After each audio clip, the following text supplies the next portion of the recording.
Sandrine Rousseau, vous avez vivement réagi ces derniers jours à une image captée du président de la République du côté de Brégançon, Emmanuel Macron, qui faisait du jet ski. Vous dites c'est criminel de ne pas comprendre le réchauffement climatique.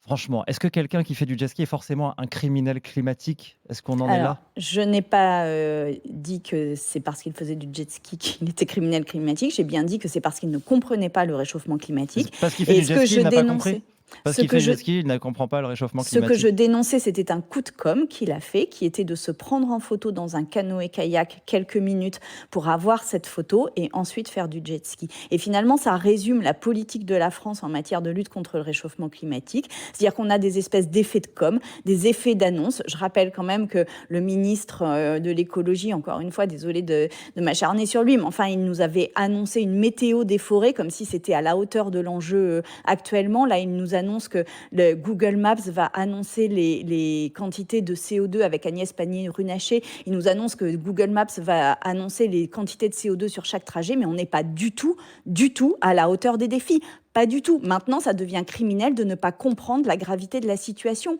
Oui, c'est criminel. Et criminel au sens premier du terme, puisque ça veut dire qu'il va y avoir des morts si on ne bouge pas sur la gestion du réchauffement climatique. Les événements extrêmes vont être meurtriers.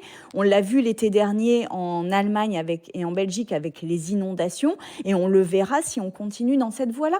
Donc oui, aujourd'hui, il nous faut changer de cap, réellement, pas juste en matière de communication politique. On entend ce discours, et la communication politique, vous la maîtrisez aussi, Sandrine Rousseau, et on a l'impression que le moindre événement, voilà, typiquement le jet ski, est sujet à polémique, à attaque.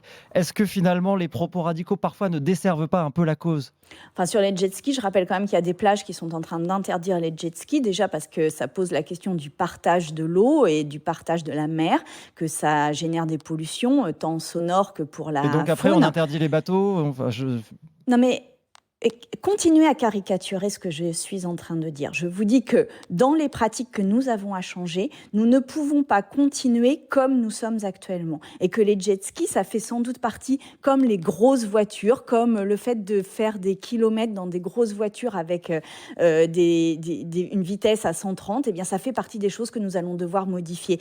Oui, c'est pas plaisant, oui, ça nous fait pas plaisir, peut-être. Mais à un moment, ce que l'on fait là, c'est qu'on est en train de détruire nos écosystèmes.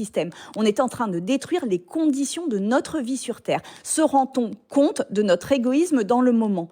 Et donc, ce que je dénonçais là, c'était un coup de com' politique. Et ce que je dis à Emmanuel Macron, c'est que maintenant, il vous faut être un président à la hauteur des enjeux et des défis écologiques. Et que oui, il faut que vous preniez de vraies mesures politiques. On vient de voter une loi pouvoir d'achat dans laquelle il y a un terminal méthanier pour importer du gaz de schiste américain. C'est ça que l'on vient de faire il y a 15 jours dans l'Assemblée nationale, à une heure où on ne devrait parler que de sobriété et de diminution de nos émissions de carbone.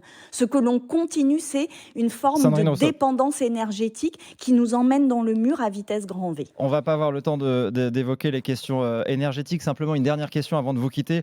Les sénateurs socialistes veulent lancer une proposition de loi et un débat sur la légalisation du cannabis dans les mois à venir.